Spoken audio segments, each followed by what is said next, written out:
Hello mga kaidiya, bago na naman tayong project ngayon. Gagawa nga pala tayo ng bilin gawa sa scrap materials. At medyo nag-alangan nga akong kuhanin yung project na ito dahil subo na sa araw ng pasahan. Dahil ako lang mag-isa ang gagawa, ito nga pala naisip kong concept paper mache. Sa paggawa nga pala niyan, hindi ko na kinapalan. Dahil sa labas siya ilalagay, kung mabasa man, mabilis siya matutuyo. Gawgaw nga pala ang ginamit kong pandikit dyan. Siguro nakaisat kalahating kilo rin ako ng gawgaw dyan. Kapag nga pala gumagawa ko, mas gusto ko ako lang mag-isa. Ayoko nang may kasama. Masanay kasi akong gumagawa mag-isa. Ewan ko ba, pero doon ako nakakapag-isip ng maayos. Dito sa part na to, tapos ko na lahat i-paper mache. Susunod ko naman gagawin, iisipin ko naman kung paano naman sila dadamitan. Nung una, nasa isip ko, ganyan na lang. Kaso nung nakita ko silang lahat, nakita ko napakasimple naman. Walang dating. Sa lahat nga pala ng ginawa ko, dito ako nahirapan. Kasi ilang beses ako umulit dyan. Una kasi sa alambre ko nagtry. Kaso nahirapan ako kaya binago ko ulit. Kaya nagtry naman ako sa kawayan. Kaya ito ang kinalabasan. Dito, tinulungan na nila akong gumawa ng kubo. Buti na lang, meron akong supportive ng mga magulang. Si tatay nga pala ang nakaisip kung anong design ang ilalagay dyan. Una kasi dahon ng buko ang gusto kong ilagay dyan. Kaso ang sabi niya, kumuha na lang daw kami ng talayb sa ilog. At yun daw ang gawin namin pambubong. Kumuha na rin kami ng puno ng tambo. Para yun daw ang maging haligi namin sa aming kubo. Dito, naisip ko na kung ano ay dadamit sa kanila. Kaso, bago ko makuha ang idea na yan, maraming beses pa ako nag-isip kung ano ang mas maganda at kakaiba. Bukod sa mahirap na mag-isip kung ano idadamit sa kanila, mas mahirap pala mag-isip ng design sa damit na isusuot nila dahil hindi naman pwede magkakamukha silang lahat. At pagkalipas ng ilang araw, natapos ko na rin silang damitan. Dito, naisipan ko nga maglagay ng top coat para kahit papaano may protection sa ulan. Para din lumutang ang kanilang kulay. Buti na lang maghapong maganda sikat ng araw. Kaya naman napatuyo ko sila ng gusto dahil nung mga nakaraang araw ay hindi maganda panahon. Buti na lang bago mag-uulan, marami akong nakuha dahon at saka ng saging. Nakakuha na rin ako ng ginikan para sa gagamitin ko sa sabsaban. Kaya hindi na ako na problema sa aking mga gagamitin. At kinagabihan, sinubukan ko ng ilagay para ayusin kung saan ko ipupwesto ang bawat isa. Maraming gabi din ako nag-aayos mag-isa dahil yun ang kailangan para makita ko kung saan mas maganda ilagay yung ilaw. At para naman hindi sila bumuwal, nilagyan ko sila ng black screw. At ito na ang gabi ng pagbubukas ng basat dito sa aming lugar. Tatlong kategori nga pala ang meron dito.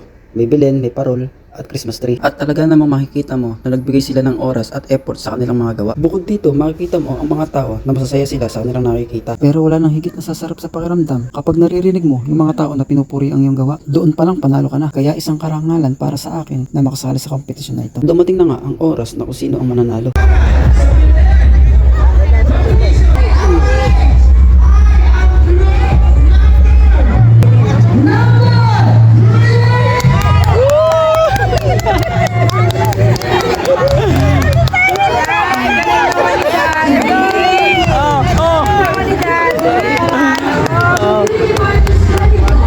Ito nga pala lahat ng sumali sa Belen competition. Talagang makikita mo yung creativity ng bawat isa. Nagpapasalamat ako dahil sa ganitong kompetisyon na ilalabas ko ang aking talento. Hindi man ganun kapulido ang aking gawa, nagpapasalamat ako sa talentong ibinigay sa akin dahil hindi lahat ay kayang gawin yung ginagawa ko. Dahil naniniwala ako ang bawat isa sa atin ay may kanya-kanyang talento. Ang kailangan lang natin gawin ay paunlarin at bahalagahan at magtiwala sa sariling kakayahan. Nasabi ko to dahil ako nung una ay wala akong bilib sa sarili kong gawa. Pero naisip ko sa aking sarili kung may nagtiwala sa aking ibang tao, dapat mas magtiwala ako sa sarili kong kakayahan. Kaya nagpapasalamat ako sa mga taong nakasuporta sa akin dahil sa kanila nagagawa ko yung mga imposible kong magawa. Kaya sa iba dyan na nakakaranas ng katulad sa akin, huwag kang matakot na magkamali dahil sa pagkakamaling iyon, doon ka matututo. Mahirap man labanan ang sarili mong kahinaan. Huwag kang susuko dahil nasa iyo ang tagumpay. Kung paano ka makakaalis sa comfort zone mo. Pero sa aking sarili, alam kong malayo pa pero malayo na. Oh, hanggang dito na lang. Maraming salamat sa panonood. God bless you all. Ako nga pala si Ka Idea Vlog. Huwag kalimutang i-follow, like, and share. Salamat!